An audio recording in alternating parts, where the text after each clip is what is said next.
I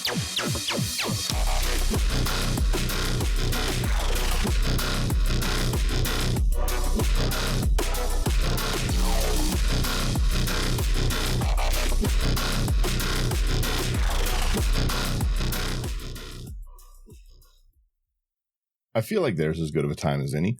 Welcome to another episode of Into the 99, where we've got 99 cards, because Commander's number one. I am one of your hosts, Daniel. I am joined today with Thunder. Thunder, how you doing? I'm doing well, and you? Good. Because you're doing... what I meant to say was, how's your foot doing? It's getting there. I started doing some physio stuff on it, so it's been good. No more crutches at the moment. Currently over to a cane. We're getting there. I keep making the house jokes. So, but yeah, no, it's been pretty good. Yeah, also sorry for not giving you any warning that we were going live there. Just jump right into it, right? Yeah. We have we're doing another live brew today because I enjoy live brewing. We're doing Eluge. So our last one kind of went a little long, so I wanted to just jump right into it. I know it's kind of late for you. I'm getting out of bed right now. Nice crack of 12:30 Western time, so I know it's late there. So let's jump into what our commander is and then go from there. I think you have some ideas for it. So the commander we have today is Eluge, the Shoreless Sea. Eluge is 1 triple blue, power and toughness equal to the number of islands you control. When Eluge enters, put a flood counter on target land. It's an island in addition to its other type for as long as it has a flood counter, and the first instant or sorcery you cast each turn costs 1 blue or 1 colorless less for each land you control with a flood counter on it. So, yep. What's your initial thoughts on this one here? Well, when I see something like this, it's definitely Voltron as a win con. And if you don't like Voltron, well, you're going to probably want to play a different commander because it's just going to be that way. That's fair. Yeah. I could say the second thing that stood out to me was flood counters. Unfortunately, there's only 4 cards at the moment which do flood counter things, and I kind of put 2 of them in a maybe board, but one of them I think is playable with Eluge. So I don't know if we want to start there because that's a small category. Sure. Let's worst case we can always leave it in a maybe board too, right? So yeah, because I mean we can look at and see what all of them do, and then just decide like what do we think about that. Yeah. So the one that's the most playable, or that looks the most playable, is from the Doctor Who set, the Flood of Mars, 2 and 2 blue for a 3/3 creature that's an alien zombie horror. It has Island Walk, which is relevant in this, and water always wins, so a bit of a long ability. Whenever the Flood of Mars attacks, put a flood counter on another target creature or land. If it's a creature, it becomes a copy of the Flood of Mars. If it's a land, it becomes an island in addition to its other types. So it's another way of, because Eluge puts a counter when it attacks. Same with Flood of Mars. You can start turning lands into islands with it as well. So it kind of gets a double whammy effect going, which I think is fairly cool. And for people who are not familiar with Island Walk, it basically means the creature's unblockable to a player who has an island. So you put the flood counters on your opponent's land so that those become islands, and then you can just attack. Yeah, I like it. Do we want to do some Island Walk kind of stuff? I think so. We probably don't need... I mean, it depends. I mean, I didn't try and do too much research into that, but I think there's some creatures that make 1/1s or something with Island Walk, which could be kind of scary. I don't know if you've got any ideas there. Chasm Skulker, I think, is that one. Ah, yes. is, a 2 and a blue for a 1/1 squid horror. Whenever you draw a card, you put a 1/1 counter on it, and I assume we'll be drawing. And when it dies, you create X 1/1 blue squid creature tokens with Island Walk, where X the number of 1/1 counters on it. So that could be kind of good. And then there's another, it's creatures you control have Island Walk, and people can't attack without it. Let me see what it is here. There should be... It's a big creature, but it'd be a good finisher, and we can cast a lot of our stuff for free. Mm-hmm. Just trying to find, because I know the picture. So maybe it's Stormtide Leviathan? It is, yeah. Stormtide. Okay. Yeah, I'll put that in my maybe board. Okay. So, it's 5 and 3 blue for an 8/8 Leviathan. It has Island Walk. All lands are islands in addition to their other types. And creatures without flying or Island Walk can't attack. So we maybe want to have some means to give Island Walk to our other creatures, like our commander, because our commander doesn't have that. Or we give our commander flying. Yeah, so I like the flying fish too. I threw a piracy charm in there for that exact reason. It's 1 blue. You choose 1 target creature gains Island Walk until end of turn. Target creature gets +2/-1 till end of turn, or target player discards a card. So one of the things I was thinking with Eluge is we definitely want to put out lots of lands. Yep. As many islands as we can, or just whatever lands we have. Mm-hmm. So I was thinking this might be a deck where we would want to play things like Terrain Generator. Yep. So Terrain Generator is a non-basic land that can tap to produce colorless, and you can pay 2 and tap it to put a basic land card from your hand onto the battlefield tapped. I count that as like a ramp land. There's not too many like that in blue, but it has a sort of twin creature. Let me find that. I'm getting used to my new scrolling.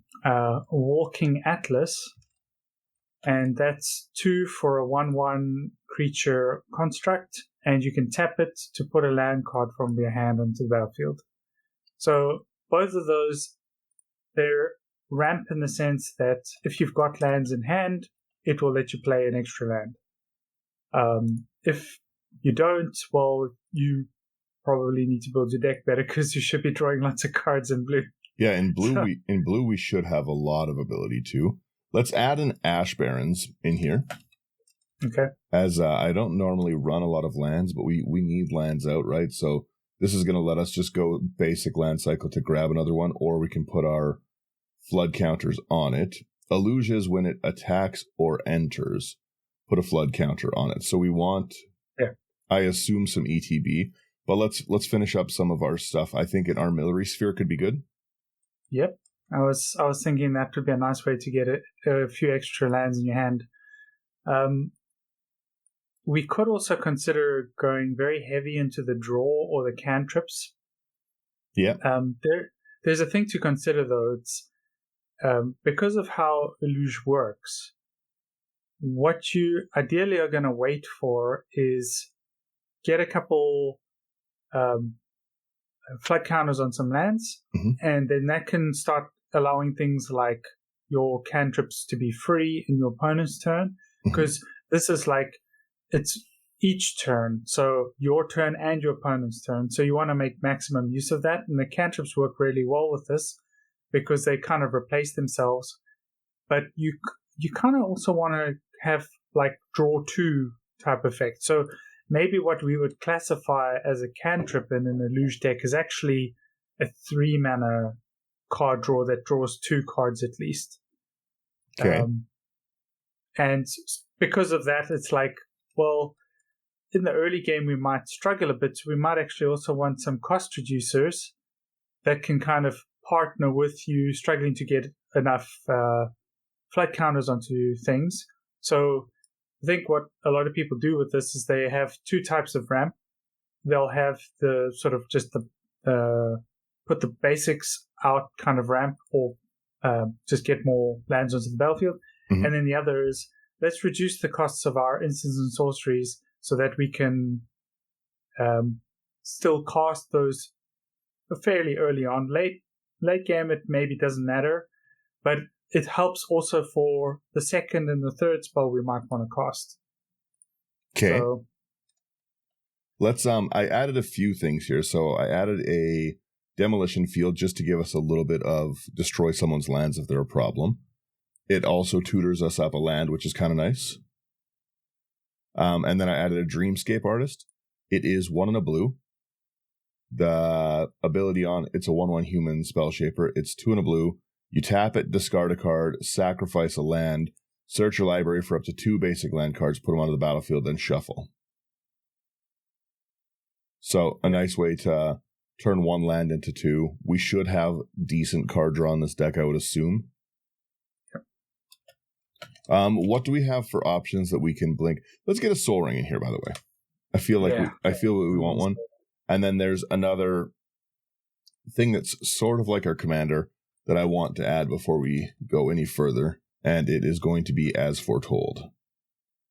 As Foretold is 2 and a blue. At the beginning of your upkeep, you put a time counter on it. Once each turn, you can pay 0 rather than the mana cost for a spell you cast with mana value X or less, where X is the number of counters on it. So I think that can actually work pretty good.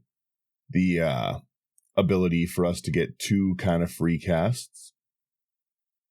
And then I was going to say maybe also a, not the most budget, but how about I never pronounce it right. I always say Chimley.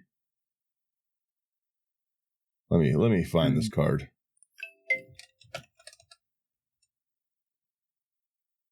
Yeah, I'm trying to remember what that refers to. Chimmel, the Inner Sun. So this is just a 6 mana. Our spells can't be countered. At the beginning of our end step, discover 5. Exile the top cards from your library until you exile a non-land card with mana value 5 or less. Cast without paying its mana cost and put it into your hand. The rest on the bottom in a random order. So another kind of free cast way. Mm-hmm. How about a couple more? Let's get some land ramp type items. Okay, yeah, so let's get back to those. So I just wanted to. Yeah. I've made our little free cast. I'll make this our ramp section, and then do you have any other ones for? So Wayfarer's Bauble, I think that's a bit of an obvious one. Wayfarer's Bauble, okay. Yeah, and a Burnished Heart, even though it's 6 mana, but you know it's going to get you 2 lands. So still a blocker, which is nice. Yeah, Burnished Heart's 3 mana for a 2/2 artifact creature elk. You pay 3, sacrifice it to search your library for 2 basic lands and put them on the battlefield tapped. We could also play Myriad Landscape so that we have a land that can ramp us as well. Okay. Myriad Landscape over into the lands. Because we're going into Island Walk, I'd like to put in Theta. Do you know Theta Adele? No. It's 1 double blue. This is an Island Walk Merfolk Rogue 2/2. When Theta Adele Acquisitor deals combat damage to a player, search that player's library for an artifact, exile it, then that player shuffles. Until the end of turn, you may play that card. I think that gives us a good chance to steal some ramp. We're already naturally, because Eluge can put a flood counter on any land, right? So Eluge can already give us the islands to Island Walk on. Why have I never seen this card? Oh, it's a pretty fun deck to build around. I was building a Thrasios Merfolk, and somehow I haven't seen this card. Yeah, it's there's a lot of great artifacts to steal, but a lot of decks right now play things like a Conjurer's Closet. You're seeing more and more of like these Chimmel the Inner Suns kind of thing, right? So there is a lot of there's a lot of cool stuff we can steal, from ramp utility. Solemn Simulacrums in tons of decks, and stealing one of those would be a great steal for us because we're going to go get another ramp. Yeah. So because we're going to have stuff that can attack freely, why not play the 2 equipment that can ramp us? Or you could say 3 equipment. There's actually 3. Okay. The cheapest one is Explorer's Scope, 1 mana artifact equipment. Equip 1 whenever equipped creature attacks. Look at the top card of your library. If it's a land card, you may put it onto the battlefield tapped. It's technically better than Explorer. Explorer just puts the land in your hand. So I do like this. And then the one that people are very familiar with is Sword of the Animist. So that's 2 for legendary artifact equipment. Equip 2. Equipped creature gets +1/+1, which is nice. And then whenever equipped creature attacks, you may search your library for basic land, a land card, and put that into the battlefield tap, and then shuffle. And then the one that's maybe not as well known is Bitterthorn. This is Animus. And does it also get you land? Yeah, so 3. Unless I've read it wrong, but let me read it out. No, and then we'll definitely is. Yeah. So 3 and equip 3, so a little bit more expensive. Equipped creature gets +1/+1. Living weapon. So basically, when it comes in the first time, it's immediately equipped, which is nice. You're basically getting a creature, but it's a 0/0 black Phyrexian germ creature token, which gets +1/+1. And then whenever a equipped creature attacks, you may search your library for a basic land card and put it onto the battlefield tapped. So I definitely need to get a bunch of those. I like that. I didn't know it also ramped that way. I'm throwing in some generic ramp here quickly, just to try help us out. There we go. So I threw in an Arcane Signet. 2 mana, you tap for any commander color, which is a blue for us. A Mind Stone, which is 2. Tap it, pay 1. Tap it, add a colorless, or pay 1, tap it, sack it, draw a card. Sky Diamond enters tapped. It's slow ramp, but I like it. And then Thought Vessel for no max hand size, because we're basically just starting into the deck right now, and I assume we're gonna have a pretty heavy draw ability. Yep. So maybe that's a good place to go next. Did you have another Flood Counters one you wanted to put on there? Well, it's more like to just talk about, see if we think maybe it makes sense. So I'll start with there's basically just 2 other ones, and the first is, it's technically playable, but I'm not sure whether it's worth it. Aquitect's Will. It's 1 blue for a tribal sorcery. Their words, not mine. Merfolk. Put a flood counter on target land. That land is an island in addition to its other types for as long as it has a flood counter on it. If you control a merfolk, draw a card. So if we have enough merfolk, it might make sense. We've got 1 at least. Yeah. Even in a worst case scenario, right? The fact that we can just get another one because Eluge wants the power and toughness for islands alone already. But on top of that, nothing stops us from just dumping those onto other people's, right? Yeah. So the cool thing with it is, it's a sorcery, so you can only use it in your turn. But you could just play it after you've got your cost reduction, or you use it to prepare your cost reduction to be better for your opponent's turn, for some instance that you have. The other card is maybe a little bit more risky. So let's see what you think about it. It's called Quicksilver Fountain. It's a 3 mana artifact. At the beginning of each player's upkeep, that player puts a flood counter on target non-island land he or she controls. that land is an island as long as it has a flood counter on it. So we're seeing a theme here. Flood counter basically makes it an island. At the end of turn, so this is every player's turn. If all lands in play are islands, remove all flood counters from them.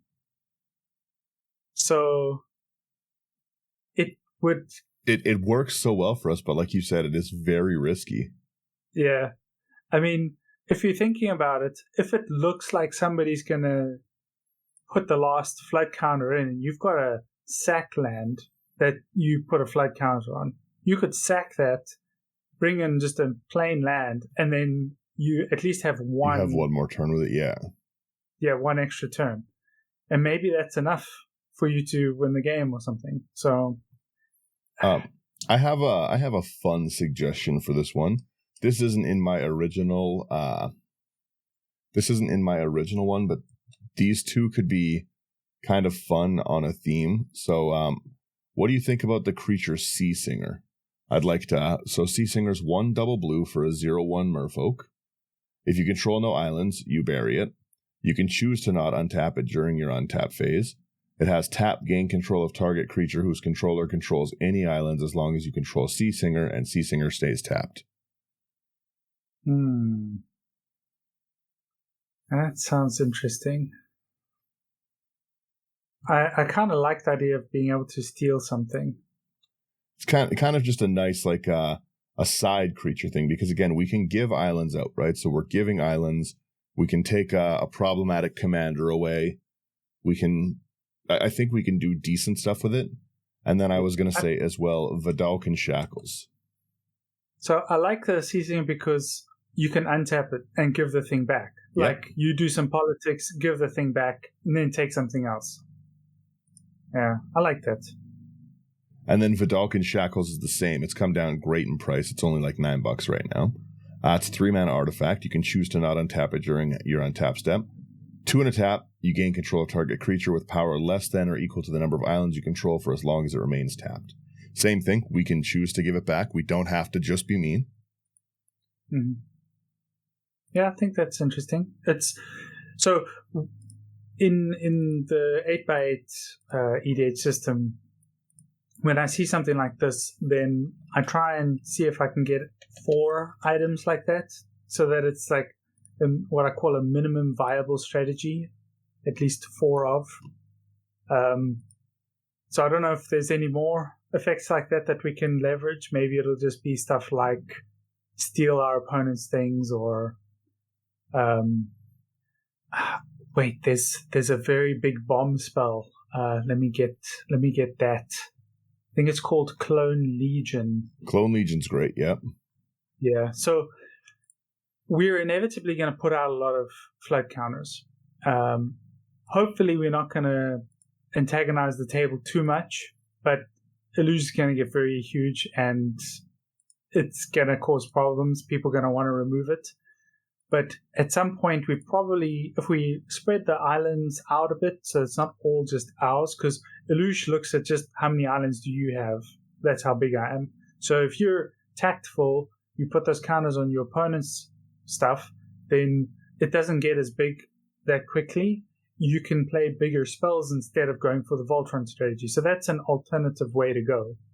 And one of the things I do want to do with Eluge is counters, because inevitably Voltron type decks don't have a lot of other creatures out and struggle with crackback.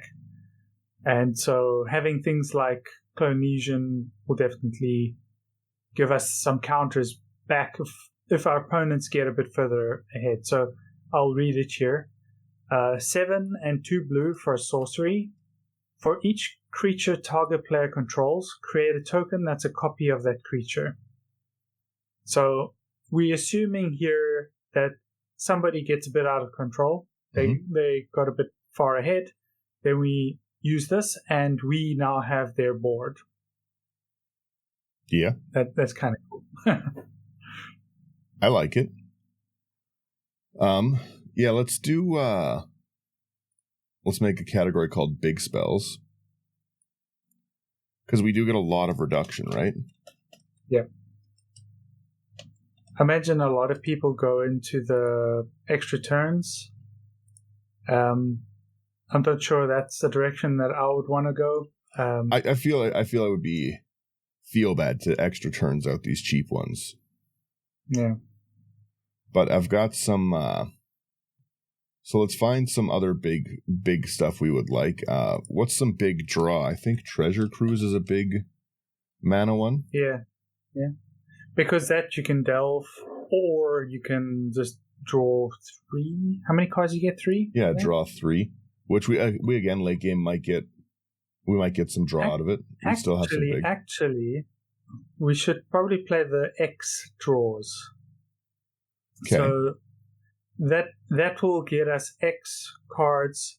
So let's on however much Treasure Cruise, yeah. Islands there are. So Blue Sun? Yeah. And there's a whole bunch. I think I just captured. How about Blue Sun's Twilight as well?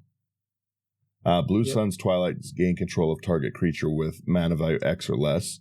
If X is 5 or more, you create a token to copy of that creature. And again, we've got a little bit of take control stuff.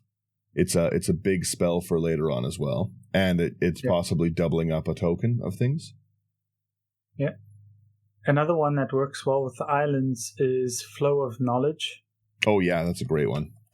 Yeah, so that's 4 and a blue for an instant, which is what we want. We want those instant speed card draws. Draw a card for each island you control, then discard 2 cards. Yep. I like that. Let's get there's going to be like a lot of... I feel like one of the strategies we'll want is Blink, right? Because we want to... Eluge is pretty big naturally already. Flicker. So being able to get it untapped by blinking is kind of nice, and being able to protect it by blinking is kind of nice. Flicker. Yeah, Flicker. Yes, it's not Blink. You are correct. I remember that. Yeah. So yeah, this we can say ghostly Flicker. Yeah. Yeah. So that's we're probably going to want some creatures that ETB trigger as well, but also stuff that reacts to us casting instants and sorceries. Yep.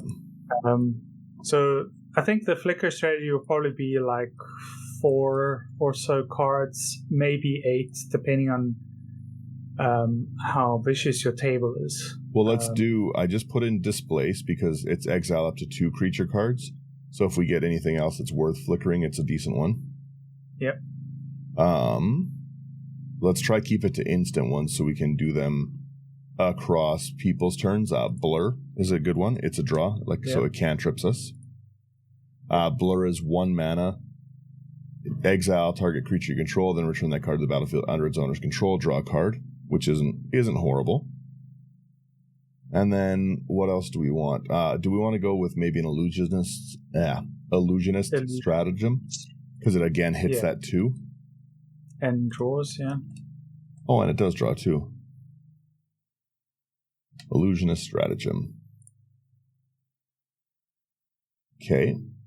Let's just make this whole category called Flicker, not Blink. Yeah.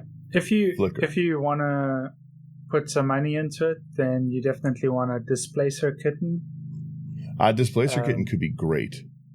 Yeah. It's 12 euros or so at the moment here in Europe.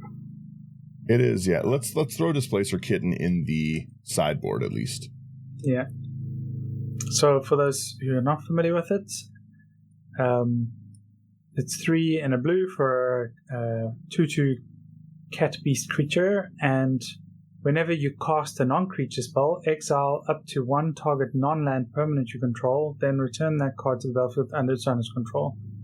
So it's going to be okay for you to flicker your Eluge in your opponent's turn. If you're attacking with it, it's going to tap, and then when you flicker it, it comes back untapped. So that can be useful for blocking and all of that. So that's definitely something we want to keep in mind. I think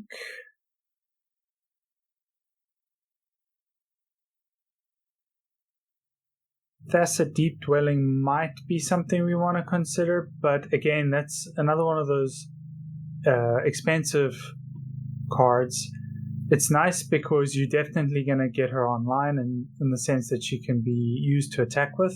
Mm-hmm. But the downside is obviously that she's like expensive and only flickers in your end step. So yeah, I'm not sure if she's good enough for what we want. We kind of want that instant speed trigger, and the displacer is much more synergistic. Yeah, I think we want to keep it as much. I think we want to keep as much instant as we can. Yeah. Let's get some low mana. Draw in here quickly, like a brainstorm. Before we get to that, I've got one card that I'd be interested to hear your thoughts on. Okay. There's probably a few that we could go with and get the same ability, but it's Gandalf, Friend of the Shire. So we probably don't care about the ring tempts you part of it, but it's 3 and a blue for a 2/4 legendary creature avatar wizard. It has flash, and you may cast sorcery spells as though they had flash. That's really the part that we may be interested in, because a card like this means that those very expensive sorcery spells suddenly can be used in our opponent's turn. So I'm sure there's some very degenerate ones that you can just suddenly use and then it blows them out. My only problem is just that if we don't have it, it makes those sorceries kind of dead, right? Because we get that reduction every turn. So ideally, we want to be able to draw on every turn if we can get stuff like that going. Yeah. I would think of it as an accelerator. It's like if you get it, suddenly things go faster for you. But Gandalf's, the thing is, right, Gandalf's 4 raw mana, right? And for 4 raw mana, I think we can do a little bit better, like a Magecraft. What's that Magecraft? Archmage Emeritus? Yep. And then it draws us cards. Yeah, right. Like at the because again, I think that we're not going to be. I don't think we have enough sorcery in the deck. I think we have none right now. Maybe Clone Legion. I think yeah. Where's the Archmage? Yeah, whenever you cast. Just because I feel like Gandalf's kind of slow comparatively. Our commander is going to be at 4 mana. Like things like an Archmage are going to be there. I just think that we've got better stuff to do with a 4 mana. Yeah, that's fair. But yeah, I mean, it's one of those things where if you're playing like 2 colors, then that becomes a bit more viable because you can make it more reliable. Or if you have Gandalf as your commander, then it's... Gandalf's a blast. Like I play a Gandalf deck, and it's like such a fun card. But I just always I want to use his ability as much as I can, you know? Yep. What else do we... So we want more... Blue has Unblockable. What do we think about some of that? Yes, definitely. There's a new one from... it's from Duskmoor, and it's Enter something. How about... It's a sorcery. Open into Wonder. Open into Wonder's great. Yeah. So X and 2 blue. It's a sorcery, and X target creatures can't be blocked this turn. Until end of turn, those creatures gain. Whenever this creature deals combat damage to a player, draw a card. Yeah, that's great for us. That could just like kill someone. Yeah. Yeah. Well, because Eluge can get so big, right? Yeah. And if Eluge is big, then this is free. So Unblockable. I also put in Enter the Enigma. That was the one. It's 1 mana. Target creature can't be blocked this turn. Draw a card. Okay. Rogue's Passage, obviously. Oh, great choice. Yeah. Great choice. Great podcast. Good friends. Rogue's like Passage. every chance we get, we're going to put a Rogue's Passage in. I do love Rogue's Passage. There's another one as well, which is not horrible. How do you feel about a Glimmer Burst for an instant? Yes, I have that one as well. I like it because it creates the tokens. So yeah, I think it's such a nice draw one because of that, right? Yeah, I mean, it's one of those things you can use in response to someone attacking you as well. So I like it. Archmage over into draw. Just trying to think. So,